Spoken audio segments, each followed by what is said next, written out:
Hai sobat, gimana kabar kalian? Semoga disehatkan selalu dan banyak rezekinya, amin. Jangan lupa untuk berlangganan. Dengan Anda berlangganan, Anda menjadi orang pertama di channel ini yang memiliki hak istimewa. Pada kesempatan kali ini, Sabta Novel akan melanjutkan Sword of Coming episode 36-37. Untuk melihat video selengkapnya, sahabat bisa kunjungi playlist yang telah Mimin sediakan. Yuk mari, kita berimajinasi bersama dan masuk ke alur ceritanya.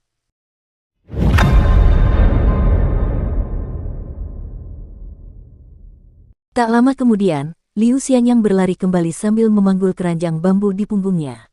Chen Ping'an sedang memperhatikan para pekerja menggali sumur, tetapi ia hampir tersungkur ke tanah ketika Liu Xianyang datang dan menendangnya dari belakang. Menoleh ke belakang dan menyadari bahwa itu adalah Liu Xianyang, Chen Ping'an memutuskan untuk tidak mempermasalahkannya. Liu Xianyang berkata dengan santai, semuanya sudah selesai sekarang. Master Ruan menyuruhku untuk tetap tinggal dan tidak berlarian selama beberapa hari ke depan. Aku akan menggali sumur di pagi hari dan menempa besi di malam hari. Setelah sekitar 2 minggu, aku akan menjadi murid pertamanya di kota kecil ini. Apa sebutannya? Murid pembuka atau semacamnya. Aku juga menemukan keranjang bambu untukmu, dan aku bisa menggunakannya untuk membantumu mengumpulkan kerikil-kerikil itu. Kita bisa mulai dari bengkel pandai besi dan terus ke jembatan beratap. Namun, izinkan aku mengatakan ini terlebih dahulu. Aku tidak bisa membantumu saat kita sampai di lubang di Asureko Ridge. Master Ruan berkata bahwa dia akan mematahkan kakiku jika aku berani pergi ke utara atau barat jembatan beratap selama beberapa hari ini. Liu Xianyang menyeret Chen Ping'an dan melingkarkan lengannya di bahunya, sambil berkata, Tuan Ruan berkata bahwa barang-barang kita di kota kecil ini tidak akan hilang. Dia juga berkata bahwa orang-orang luar itu harus mematuhi peraturan yang sangat aneh. Mereka diizinkan untuk melakukan perdagangan yang adil, dan mereka juga diizinkan untuk menipu dan menipu orang lain. Bahkan, mereka diizinkan untuk bertindak seperti pengemis yang mencari-cari barang sisa. Namun, mereka jelas tidak diizinkan untuk menjadi pencuri. Dia berkata bahwa surga di sini tidak akan tertidur atau menutup matanya. Sebaliknya, ia akan terus menatap kita sepanjang waktu. Bukankah itu terdengar menyeramkan bagimu? Setidaknya menurutku itu sangat menyeramkan. Liu Xianyang tiba-tiba memperingatkan, Chen Ping'an. Kamu boleh terus tinggal di tempatku, tapi jangan sampai aku tahu kalau kamu sudah menjual baju zirahku saat aku kembali. Chen Ping'an memukul dada Liu Xianyang, menyebabkan pemuda jangkung itu buru-buru melepaskannya. Liu Xianyang mengusap dadanya beberapa kali sebelum akhirnya berhasil mengatur napas, sambil memarahi, kau seperti monyet kecil kurus, jadi dari mana datangnya kekuatanmu? Mungkin kekuatanmu meningkat pesat karena kau melintasi jalan pegunungan yang panjang bersama Pak Tua Yao. Atau karena kau pergi jauh ke pegunungan untuk menebang kayu bakar selama beberapa bulan. Chen Ping'an tersenyum dan menjawab, tidak peduli apapun, aku bisa berlari kembali ke kota lebih cepat darimu meskipun membawa sekeranjang batu di punggungku. Liu Xianyang meliriknya sekilas dan menyarankan, kalau begitu mari kita lihat siapa di antara kita yang bisa menahan napas lebih lama di dalam air. Ketika mereka hampir sampai di sungai, Chen Ping'an membungkuk dan menggulung celana panjangnya sambil berkata, aku tidak akan bertanding denganmu jika hanya soal satu tarikan napas. Sebelum masuk ke dalam air, Chen Ping'an mencabut beberapa rumput musim semi dari tepi sungai dan meletakkannya di dasar keranjang bambunya. Ia juga mengatakan bahwa ia harus meletakkan lapisan baru untuk setiap 20 kerikil yang mereka kumpulkan. Liu Xianyang sangat kesal sehingga ia hendak melemparkan keranjang bambu itu kepada Chen Ping'an. Akan tetapi, Chen Ping'an menghentikannya, mengatakan bahwa jika ia yang membawa keranjang itu, Liu Xianyang pasti akan melemparkan kerikil ke dalamnya dengan ceroboh karena ia orang yang tidak sabaran. Itu akan membuat hatinya sakit. Liu Xianyang hampir saja menjatuhkan keranjangnya dan pergi. Kerikil-kerikil berwarna-warni ini tidak berharga selama ratusan ribu tahun, tetapi ketika menyangkut Chen Ping'an, mereka tiba-tiba menjadi rapuh dan berharga sekarang. Dan Chen Ping'an bahkan berani mengeluh tentang dia yang tidak cukup lembut. Namun, pada akhirnya, pemuda jangkung dan besar itu tetap mengarungi sungai dengan enggan. Berjalan di samping Chen Ping'an, mereka akan menyaring dasar sungai untuk mencari kerikil berwarna-warni itu. Bagian sungai ini sedalam lutut, dan ada juga beberapa area yang sedikit lebih dalam yang mencapai pinggang mereka. Kadang-kadang, mereka juga akan menemukan beberapa lubang kecil yang sedalam manusia. Secara umum, di area inilah kerikil-kerikil besar dikumpulkan. Di area inilah Liu Xianyang dapat memamerkan keahliannya. Pertama-tama, ia akan menyerahkan keranjang bambu kepada Chen Ping'an, yang sering berjongkok di atas batu besar. Setelah itu, Liu Xianyang akan menahan napas dan menyelam ke dasar sungai, mengambil kerikil empedu ular dari celah-celah batu besar atau dari antara lapisan batu dan sedimen. Tentu saja, Chen Ping'an juga mampu melakukan hal ini. Namun, hal itu jauh lebih sulit baginya, dan akan membutuhkan lebih banyak waktu dan tenaga daripada Liu Xianyang. Mereka belum sampai di jembatan tertutup, tetapi keranjang bambu itu sudah terisi 70 hingga 80%. Di antara kerikil empedu ular, ada satu yang berwarna hijau tua, dan Liu Xianyang telah menyelam 3 kali dan mengalami kesulitan untuk mengambilnya. Kerikil itu sebesar telapak tangan, dan ada juga bintik-bintik emas yang tersebar di seluruh kerikil, bersama dengan pola seperti gelombang. Kerikil ini padat dan berat, dan ketika Chen Ping'an menggosoknya dengan tangannya, rasanya seolah-olah kerikil itu berkedip-kedip dengan aura yang kuat. Selama seseorang tidak buta, mereka akan mengerti bahwa ini bukan kerikil biasa. Akhirnya, kedua pemuda itu duduk berdampingan di atas sebuah batu besar di sungai. Liu Xianyang bersandar dan menggunakan lengannya untuk menopang dirinya sendiri sambil menatap sungai yang mengalir, bertanya, Chen Ping'an, apakah kamu pernah berpikir untuk meninggalkan kota kecil ini di masa depan? Tidak untuk saat ini, jawab Chen Ping'an. Jika aku ingin pergi, aku harus punya cukup uang dulu. Lagi pula, apa yang akan terjadi dengan rumahku setelah aku pergi? Tidak akan ada yang menjaganya untukku, jadi apa yang akan kulakukan jika tiba-tiba runtuh suatu hari nanti? Bagaimanapun, makam orang tuaku juga ada di sini, dan aku perlu menyingkirkan rumput liar di sekitarnya dari waktu ke waktu. Liu Xianyang sedikit jengkel dan berseru, mengapa kamu selalu memikirkan semua hal yang tidak berguna ini? Sungguh tidak menarik, tidak heran Song Jixin berkata bahwa kamu ditakdirkan untuk terjebak di sini selamanya. Chen Ping'an menoleh, tersenyum, dan bertanya, apakah kamu masih ingat apa yang kuceritakan terakhir kali? Tentang pohon itu, Liu Xianyang mendengus dan menjawab, apa istimewanya pohon yang tumbuh dari kuburan? Bagaimanapun, itu adalah kuburan cabang lain dari klan Chen, itu tidak ada hubungannya denganmu, Chen Ping'an. Chen Ping'an menyilangkan kakinya dan berkata lembut penuh emosi, aku ingin tahu apakah ada banyak orang bermarga Chen di luar kota kecil kita. Aku tidak tahu tentang luarnya, tetapi yang kutahu hanya ada beberapa kucing dan anjing bermarga Chen di kota kecil kita, jawab Liu Xianyang. Selain kamu, anggota klan Chen lainnya adalah pelayan 4 marga dan 10 marga. Ini telah terjadi dari generasi ke generasi. Namun, yang lucu adalah orang-orang ini selalu membungkuk dan merendahkan diri di hadapan tuan mereka, tetapi ketika mereka keluar dan melihat orang lain, mereka segera memasang ekspresi yang berbeda dan bertindak seolah-olah mereka lebih unggul. Jadi, Pak Tua Yao benar. Jika kamu juga pergi dan menjadi pelayan mereka, maka cabang klan Chen yang tinggal di kota kecil ini dapat dianggap benar-benar tamat. Menurut Pak Tua Yao, awalnya ada 2 cabang klan Chen yang berbeda di kota kecil itu. Namun, salah satu cabang telah pindah sejak lama. Sementara itu, cabang tempat Chen Ping'an berada juga pernah berkembang pesat pada suatu waktu. Namun, itu sudah terlalu lama. Bahkan, Pak Tua Yao pun tidak bisa mengatakan berapa lama waktu yang lalu. Apakah 500 tahun, atau 800 tahun, atau 1000 tahun? Setelah itu, cabang ini terpecah menjadi beberapa cabang, dan populasi keseluruhan juga mulai menurun secara bertahap. Mungkin semua kekayaan mereka diambil oleh cabang lain dari klan Chen. Dengan demikian, garis keturunan mulai menghilang satu persatu, mengakibatkan banyak kuburan dilupakan dan ditinggalkan. Tidak hanya itu, tetapi banyak gunung tempat kuburan itu berada disegel dan diubah menjadi daerah terlarang oleh petugas pengawas tungku yang dikirim oleh Istana Kekaisaran. Terakhir kali Pak Tua Yao membawa Chen Ping'an ke pegunungan, ia menunjuk ke suatu tempat ketika mereka melewati gunung tertentu, memberitahu bahwa tempat itu adalah tempat pemakaman leluhur cabang klan Chen lainnya. Feng Shui di sana sangat bagus. Mengenai cabang tempat Chen Ping'an berasal, Pak Tua Yao berkata bahwa bahkan para dewa tidak akan dapat menemukan tempat pemakaman leluhur mereka. Selama beberapa abad terakhir, cabang klan Chen ini tidak menghasilkan satupun orang yang kompeten. Mereka semua adalah keluarga miskin, dan satu-satunya prestasi mereka adalah mereka tidak tunduk dan menjadi pelayan 4 marga dan 10 marga. Chen Ping'an pernah diam-diam mengunjungi tempat pemakaman leluhur itu sekali, dan selain rumput liar, ia juga melihat banyak rubah dan kelinci. Akan tetapi, ia tidak dapat menemukan kuburan. Namun, ada sebuah pohon yang tidak dikenalinya, dan ini adalah pohon pendek yang tidak setinggi pohon lokas tua itu. Gulma tumbuh di mana-mana, rubah dan kelinci melompat-lompat, kesepian dan tak berdaya, dan satu pohon tumbuh. Chen Ping'an menggelengkan kepalanya dan berkata, sebelum ibuku meninggal, dia menyuruhku bersumpah bahwa aku tidak akan pernah menjadi pelayan bagi klan dan keluarga besar itu. Aku bisa menjadi pengemis, tetapi bahkan jika aku mati kelaparan, aku tidak akan pernah menjadi pelayan mereka.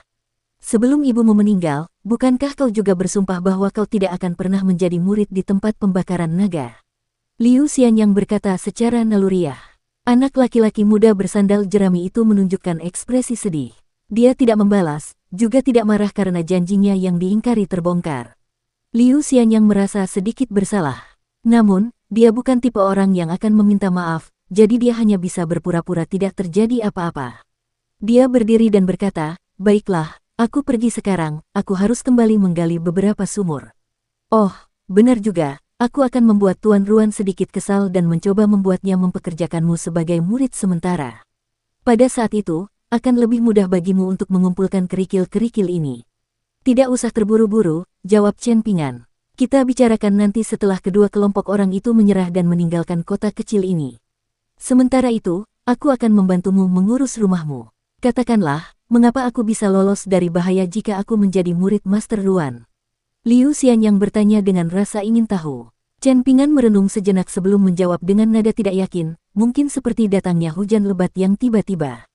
"Kau harus mencari tempat berlindung apapun yang terjadi, kan?" Liu Xianyang menoleh dan melirik ke arah bengkel pandai besi, lalu berkata, "Menurutmu, siapa Tuan Ruan? Dia tidak terlihat seperti orang yang sangat kuat. Apakah dia benar-benar bisa menekan kedua kelompok orang itu?" "Anda tidak bisa menilai seseorang dari penampilannya," kata Chen Pingan menghibur. Liu Xianyang meliriknya. "Chen Pingan, kamu terlihat seperti orang miskin, jadi apakah kamu benar-benar orang miskin?" Chen Pingan meringis, tak bisa berkata apa-apa oleh kata-kata ini. Liu Xianyang berdiri dan bertanya, "Apakah kamu ingin aku membawanya ke jembatan tertutup untukmu?" Chen Pingan menggelengkan kepalanya dan menjawab, "Tidak, aku baik-baik saja. Lagi pula, ini tidak terlalu berat. Ingatlah untuk mengembalikan keranjang bambu itu kepadaku lain kali." Setelah mengatakan ini, Liu Xianyang langsung melompat turun dari batu besar. Dia maju dengan cepat di sungai, membuat percikan air di mana-mana. Chen Pingan menyampirkan keranjang bambu di bahunya dan dengan hati-hati turun dari batu besar. Setelah kembali ke daratan, ia perlahan berjalan menuju jembatan tertutup. Setelah berjalan beberapa saat, dia mendengar suara langkah kaki di belakangnya. Ketika menoleh, dia melihat bahwa itu adalah Liu Xianyang. Di bawah hangatnya sinar matahari di awal musim semi, anak laki-laki yang tinggi dan tegap itu menyambar keranjang bambu dari anak laki-laki bersandal jerami. Ia menyampirkannya di bahunya sendiri dan berkata dengan nada menggoda, "Melihatmu dari kejauhan, kau seperti semut menyedihkan yang membawa batu besar. Aku memutuskan untuk menunjukkan belas kasihan dan kebaikan, jadi aku kembali untuk membantumu membawa keranjang itu ke jembatan beratap." Kedua pemuda itu berjalan di tengah angin musim semi. "Chen Pingan, jika aku sukses di masa depan, aku pasti akan pergi keluar untuk melihat-lihat. Aku juga akan mencari istri yang bahkan lebih cantik dari Zigui, dan aku juga akan minum anggur terbaik dan tinggal di rumah terbesar. Aku juga akan menunggang kuda tercepat. Aku akan mengunjungi gunung yang tingginya setinggi langit, dan aku akan melakukan perjalanan ke sungai yang besarnya tak terhitung banyaknya daripada anak sungai ini. Kesimpulannya, saya pasti tidak akan tinggal di tempat kecil ini sepanjang hidup saya dan menunggu kematian." Berjalan di antara angin musim semi yang lembut, anak laki-laki jangkung itu bermimpi tentang masa depan yang cerah dan menggairahkan. Sementara itu, anak laki-laki bersandal jerami mengunyah jerami di mulutnya. Satu orang berbicara, dan satu orang mendengarkan. Ketika Chen Pingan kembali ke rumah Liu Xianyang dengan sekeranjang kerikil, ia memilih beberapa kerikil favoritnya dan membawanya ke ruang sayap seperti biasa. Sedangkan untuk kerikil lainnya, ia meninggalkannya di dapur. Setelah mengunci pintu rumah dan pintu halaman, ia berlari kembali ke lorong vas tanah liat. Ketika ia tiba di rumah, ia melihat wanita muda berpakaian hitam duduk di halaman dan menikmati matahari. Setelah menyapanya, Chen Pingan mulai menyeduh ramuan obat. Terdengar suara ketukan dari sebelah, dan Chen Pingan merasa aneh. Meskipun Song Jixin tidak memiliki orang tua yang menjaganya, dia tidak pernah kekurangan makanan atau pakaian. Bahkan, dia selalu punya banyak uang. Mungkin dia tidak sekaya tuan muda dari 4 marga, tetapi kekayaan dan gaya hidupnya pasti bisa menyaingi mereka dari 10 klan. Buku dan kuas, pernak-pernik kecil dan indah, ornamen yang indah dan elegan. Ini adalah barang-barang mewah yang belum pernah didengar Chen Pingan sebelumnya, apalagi dilihatnya. Dari waktu ke waktu, tambahan baru akan menghiasi ruang kerja Song Jixin. Faktanya, Song Jiksin dan pembantunya tidak pernah harus melakukan pekerjaan kotor atau melelahkan. Mengasinkan sayuran terlalu menyengat, jadi Song Jiksin tidak mengizinkan pembantunya Zigui untuk mengasinkan sayuran. Memotong kayu bakar juga terlalu melelahkan, jadi Song Jiksin akan langsung membeli kayu bakar dalam jumlah banyak untuk digunakan. Dia juga akan membeli berkarung-karung arang terbaik. Ketika Chen Pingan membawakan semangkuk obat kepada Ning Yao, dia masih bisa mendengar suara retakan yang datang dari sebelah. Sementara Ning Yao meminum obatnya, Chen Pingan tidak bisa menahan diri untuk tidak berjalan ke dinding halaman dan berjinjit. Dia menemukan bahwa Zigui sedang menebas orang dengan pisau dapur. Orang itu adalah manusia kayu kecil. Chen Pingan telah bekerja di tungku pembakaran selama bertahun-tahun, jadi dia telah melihat banyak produk berkualitas tinggi dan juga memotong kayu dalam jumlah yang tak terhitung. Dengan demikian, dia dapat menentukan kualitas kayu hanya dengan sekali pandang. Kayunya sehalus dan mengilap seperti batu giok, dan ini menandakan bahwa orang kayu itu pastilah barang kuno. Selain itu, orang kayu itu dipenuhi titik-titik merah dan hitam. Namun, orang kayu itu telah dipotong-potong menjadi beberapa bagian oleh Zigui. Gadis muda itu tiba-tiba berbalik. Begitu melihat Chen Pingan, dia mengangkat lengannya yang berkeringat dan kotor untuk menyeka wajahnya sebelum memaksakan senyum dan berkata, "Oh, kamu sudah kembali. Aku ingin meminjam kapak darimu sebelumnya, tetapi tamumu tidak mau membukakan pintu untukku." Chen Pingan tergagap saat mendengar ini, dan berkata, "Aku akan segera mengambilnya untukmu. Kapak berbeda dengan pisau dapur, jadi jangan mengayunkannya terlalu kuat di awal. Kalau tidak, kapak akan mudah terpeleset dan melukai dirimu sendiri." Duduk di bangku kecil, gadis muda yang kelelahan itu melambaikan tangannya. "Baiklah, baiklah. Sekarang cepatlah dan ambilkan kapak itu untukku." Ketika Chen Pingan kembali dengan kapak, Zigui sudah berdiri di dinding halaman. Dia tersenyum dan bertanya, "Apakah kamu tahu apa itu?" Chen Pingan menggelengkan kepalanya dan menjawab, "Tidak." Zigui tidak memberitahunya jawabannya. Sebaliknya, dia duduk kembali di bangku kecilnya dan terus menebas orang kayu itu. Chen Pingan sangat khawatir saat melihat gerakan Ning Yao yang canggung dan postur tubuhnya yang salah. Namun, karena Ning Yao tidak meminta bantuan, Chen Pingan juga tidak mencoba memberikan nasihat yang tidak diminta. Saat berbalik, dia melihat Ning Yao sudah meninggalkan halaman. Chen Pingan teringat sesuatu, dan segera masuk ke rumahnya. Dia kemudian meletakkan sesuatu di atas meja di hadapan wanita muda berpakaian hitam itu. Ini adalah kerikil empedu ular yang cukup besar untuk dililitkan di tangan. Kelihatannya seperti madu beku, dengan warnanya yang cemerlang dan polanya yang halus. Ning Yao sedikit bingung. Chen Pingan tersenyum dan berkata, "Ini hadiah untukmu, Ning Yao." Perempuan muda berpakaian hitam yang selalu membawa pedangnya tiba-tiba bertanya, "Kamu paling suka yang ini?" Chen Pingan berada dalam posisi sulit, dan dia hanya bisa berkata, "Yang ini mungkin favorit keempat saya. Saya sudah menyingkirkan 3 lainnya." Setelah mendengar ini, Ning Yao baru menerima kerikil itu. Dia mengambilnya dengan 2 jari dan mengangkatnya di atas kepalanya, menyebabkan sinar matahari yang masuk melalui jendela menyinari kerikil itu. Chen Pingan telah bekerja di tungku pembakaran selama bertahun-tahun, jadi dia telah melihat banyak produk berkualitas tinggi dan juga memotong kayu dalam jumlah yang tak terhitung. Dengan demikian, dia dapat menentukan kualitas kayu hanya dengan sekali pandang. Kayunya sehalus dan mengilap seperti batu giok, dan ini menandakan bahwa orang kayu itu pastilah barang kuno. Selain itu, orang kayu itu dipenuhi titik-titik merah dan hitam. Namun, orang kayu itu telah dipotong-potong menjadi beberapa bagian oleh Zigui. Gadis muda itu tiba-tiba berbalik. Begitu melihat Chen Pingan, dia mengangkat lengannya yang berkeringat dan kotor untuk menyeka wajahnya sebelum memaksakan senyum dan berkata, "Oh, kamu sudah kembali. Aku ingin meminjam kapak darimu sebelumnya, tetapi tamumu tidak mau membukakan pintu untukku." Chen Pingan tergagap saat mendengar ini, dan berkata, "Aku akan segera mengambilnya untukmu. Kapak berbeda dengan pisau dapur, jadi jangan mengayunkannya terlalu kuat di awal. Kalau tidak, kapak akan mudah terpeleset dan melukai dirimu sendiri." Duduk di bangku kecil, gadis muda yang kelelahan itu melambaikan tangannya. "Baiklah, baiklah. Sekarang cepatlah dan ambilkan kapak itu untukku." Dukung terus channel YouTube Sabta Novel. Ketika Chen Pingan kembali dengan kapak, Zigui sudah berdiri di dinding halaman. Dia tersenyum dan bertanya, "Apakah kamu tahu apa itu?" Chen Pingan menggelengkan kepalanya dan menjawab, "Tidak." Zigui tidak memberitahunya jawabannya. Sebaliknya, dia duduk kembali di bangku kecilnya dan terus menebas orang kayu itu. Chen Pingan sangat khawatir saat melihat gerakan Ning Yao yang canggung dan postur tubuhnya yang salah. Namun, Karena Ning Yao tidak meminta bantuan, Chen Pingan juga tidak mencoba memberikan nasihat yang tidak diminta. Saat berbalik, dia melihat Ning Yao sudah meninggalkan halaman. Chen Pingan teringat sesuatu, dan segera masuk ke rumahnya. Dia kemudian meletakkan sesuatu di atas meja di hadapan wanita muda berpakaian hitam itu. Ini adalah kerikil empedu ular yang cukup besar untuk dililitkan di tangan.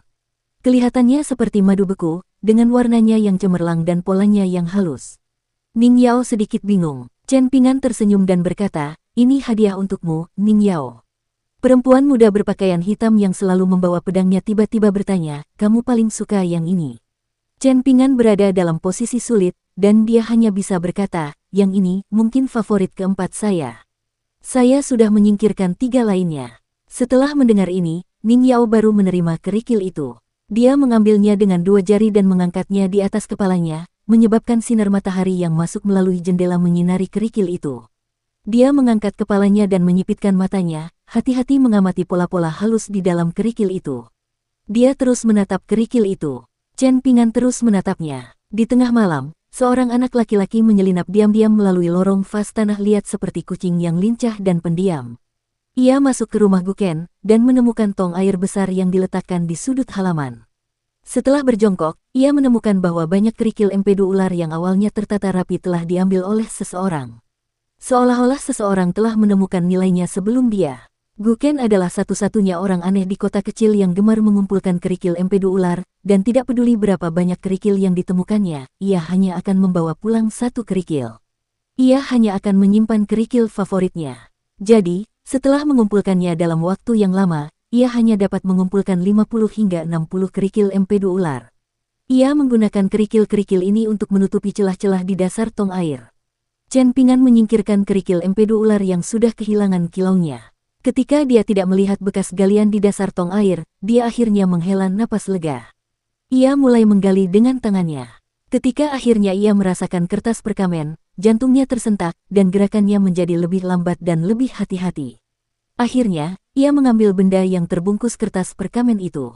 Dilihat dari bentuknya, benda itu adalah sebuah buku. Setelah menyembunyikannya di balik pakaiannya, Chen Pingan menyendok tanah itu kembali ke dalam tong air.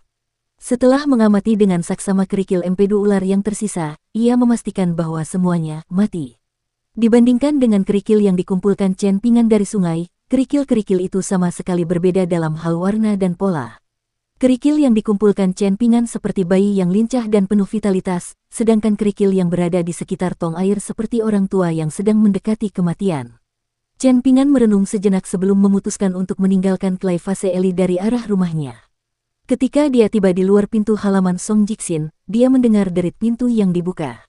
Chen Pingan tidak punya pilihan selain mengetuk pintunya sendiri dan berteriak, "Ning Yao, apakah kamu sudah tidur? Aku kembali untuk mengambil sesuatu." Sebuah lampu dengan cepat menyala di dalam rumah, dan wanita muda berpakaian hitam berjalan mendekat untuk membukakan pintu bagi Chen Pingan. Di sebelah, Zigui perlahan berjalan keluar sambil membawa buku tebal dan menguning di tangannya. Ketika tiba di halaman, dia melihat lampu dan bayangan berkelap-kelip di rumah Chen Pingan, dan dia tidak bisa menahan diri untuk menggelengkan kepala dan mendecakkan lidahnya karena heran. Seolah-olah dia telah memergoki sepasang kekasih yang sedang berselingkuh. Dia melompat-lompat dan melompat-lompat saat berjalan sendirian menyusuri Clay Vase Eli. Matanya yang keemasan dengan pupil kembar tampak sangat dingin dan suci di kegelapan malam. Hal ini membuat gadis muda yang ramping dan rupawan itu tampak seperti seekor naga banjir yang berenang melalui celah-celah tipis di batu. Jika dia berhasil meninggalkan gang kecil itu, seolah-olah dia akan memasuki sungai dan berubah menjadi seekor naga.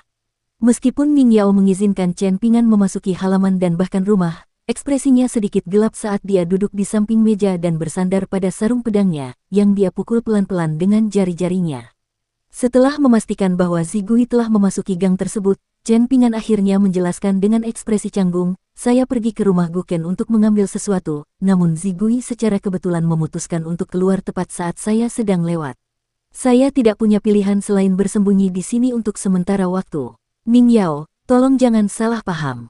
"Benda apa?" tanya Ning Yao. Chen Pingan ragu sejenak sebelum mengambil buku yang dibungkus kertas perkamen. "Aku juga tidak yakin." Ning Yao berbalik dan memberi instruksi, "Buka dan lihat dulu. Setelah itu, kamu bisa memutuskan apakah kamu ingin memberitahuku atau tidak." Chen Pingan mengangguk dan duduk di hadapannya. Ia kemudian membuka lapisan kertas perkamen, menyebabkan tanah terus berjatuhan ke atas meja. Pada akhirnya, sebuah buku kuno muncul di hadapannya. Hanya ada 2 karakter di sampul buku kuno itu, dan Chen Pingan hanya mengenali satu di antaranya, gunung. Dia meletakkan buku kuno itu di atas meja lalu memutarnya dan mendorongnya ke arah Ning Yao. Dia lalu bertanya dengan rasa ingin tahu, "Ning Yao, apa huruf ini?" Wanita muda itu berbalik dan melirik ke bawah. "Gemetar," jawabnya. "Mountain Sucking, ini adalah judul buku kuno." Gunung bergetar. Ning Yao mengernyitkan alisnya, lalu mengulurkan tangan untuk mengambil buku kuno itu. Namun anehnya, hal itu ditarik kembali oleh Chen Pingan. Wanita muda itu membeku, dan amarah mulai membuncah dalam dirinya. Seolah-olah dia belum pernah dipermalukan seperti ini sebelumnya. Dia adalah Ning Yao yang perkasa, dan belum lagi fakta bahwa ayah dan ibunya sama-sama merupakan dewa pedang tingkat 12, dia juga dianggap sebagai ahli pedang tingkat atas sejak lahir. Setelah meninggalkan rumah dan berkelana selama bertahun-tahun, dia hanya pernah kalah dalam pertarungan pedang atau pertarungan teknik mantra. Namun, tidak ada yang pernah menghina karakternya seperti ini sebelumnya. Ini hanyalah buku yang buruk, jadi apakah dia, Ning Yao, perlu membolak-baliknya atau mendapatkannya melalui metode curang? Ning Yao mencengkeram gagang pedangnya dan menyipitkan mata rampingnya. Mata sipit dan bibir merah. Ini adalah deskripsi yang tepat untuk wanita muda yang duduk di hadapan Chen Pingan. Jika diperhatikan dengan seksama, Ning Yao sebenarnya adalah wanita muda yang sangat cantik. Namun, auranya yang gagah berani dan tangguh benar-benar menutupi kecantikannya sebagai seorang wanita. Kata-kata Chen Pingan selanjutnya memiliki efek ajaib yang mengubah situasi buruk menjadi baik. Namun, wanita muda itu begitu terkekang sehingga dia hampir mengalami cedera internal. "Ning Yao, aku mendapatkan buku ini dari rumah Guken.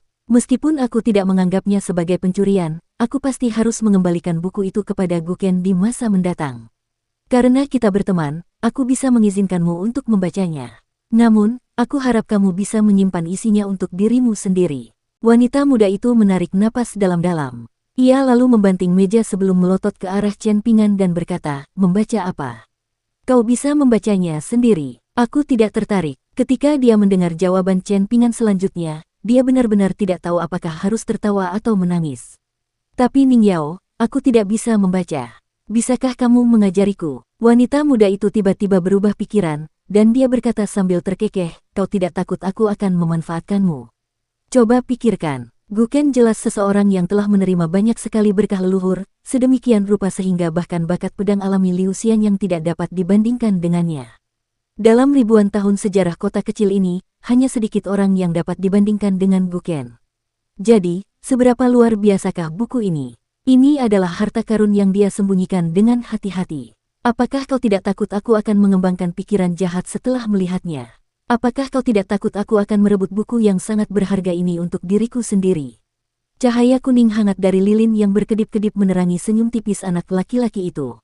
Dia tidak mencoba menjelaskan apapun. Ning Yao mendengus sebelum berjalan mendekat dan memberi isyarat agar Chen Pingan duduk di sebelahnya. Namun, setelah menunggu cukup lama, Chen Pingan masih belum menunjukkan tanda-tanda bergerak.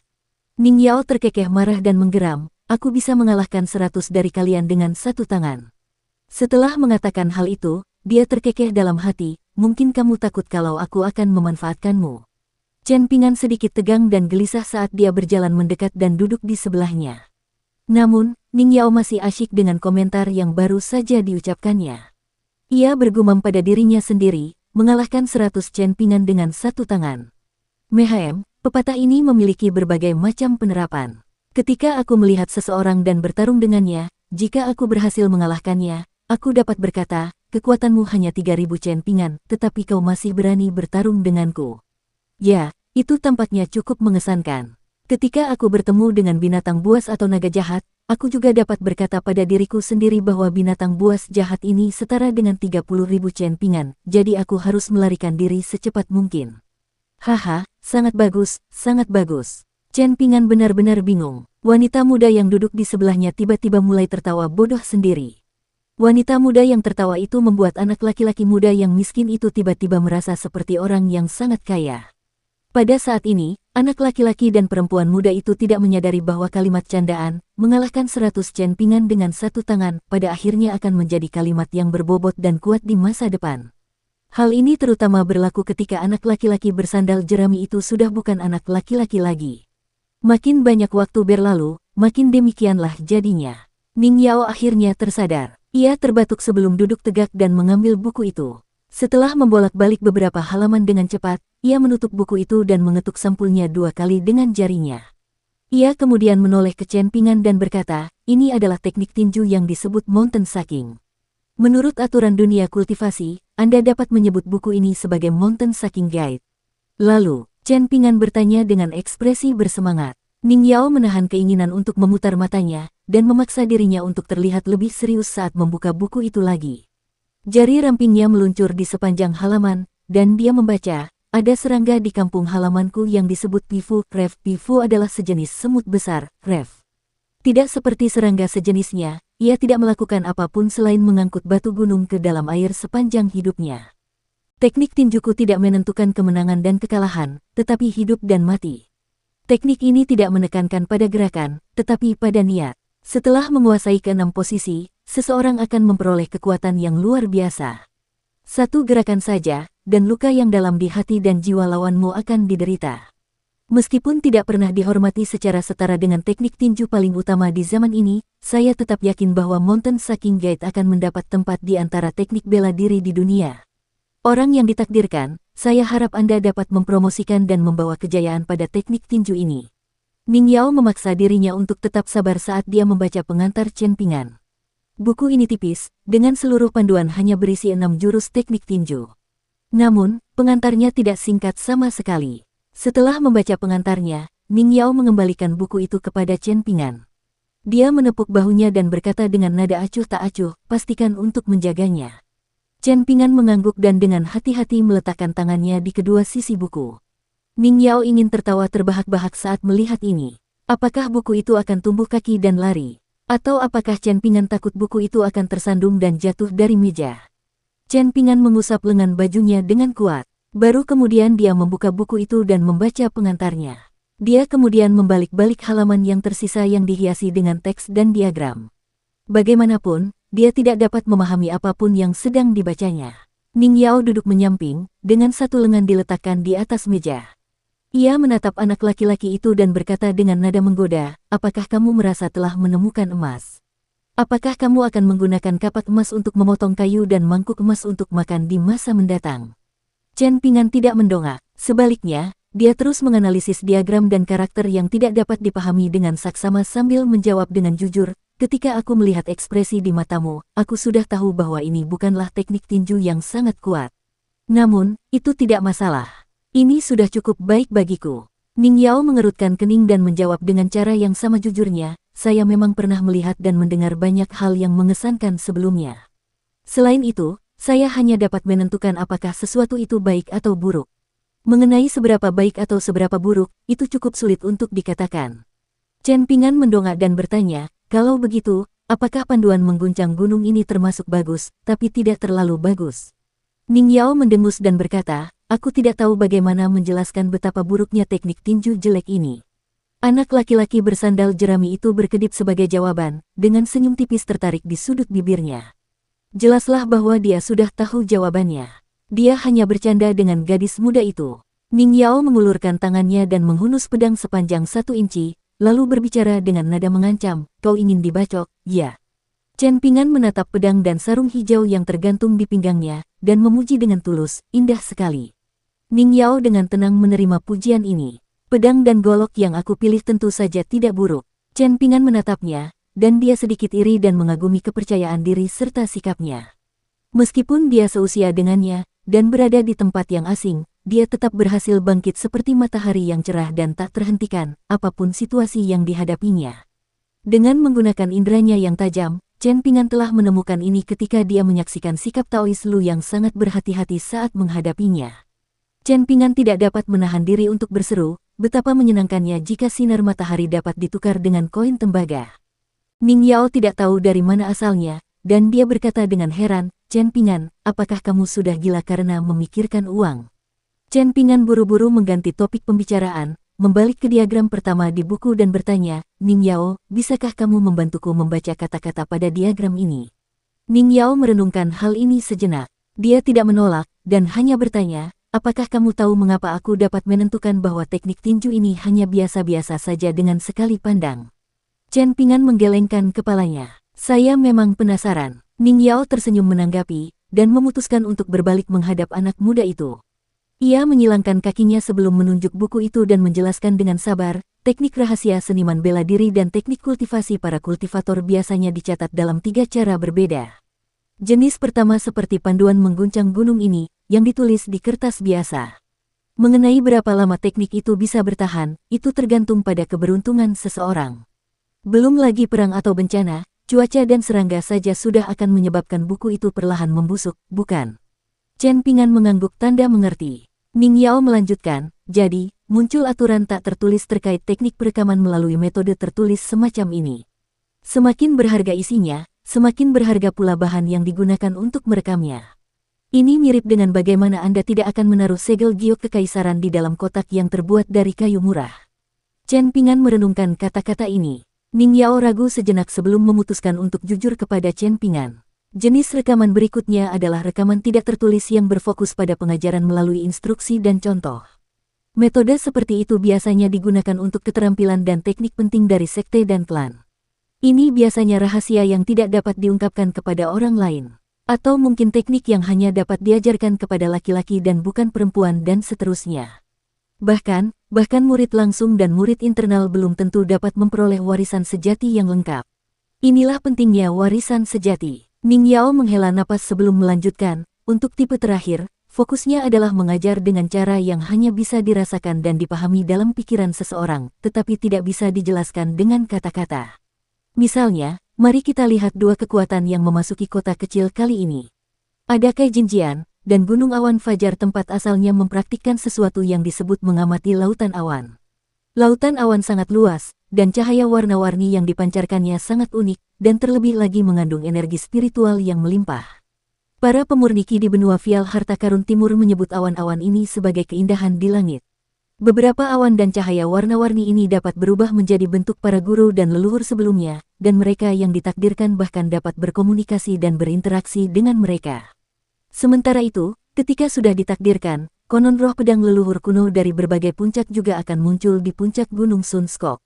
Ini adalah puncak gunung yang penuh dengan niat pedang. Roh pedang ini akan menampilkan dao pedang, dan siapa yang dapat menyaksikannya, ini tidak ditentukan oleh usia, status, atau kultivasi seseorang.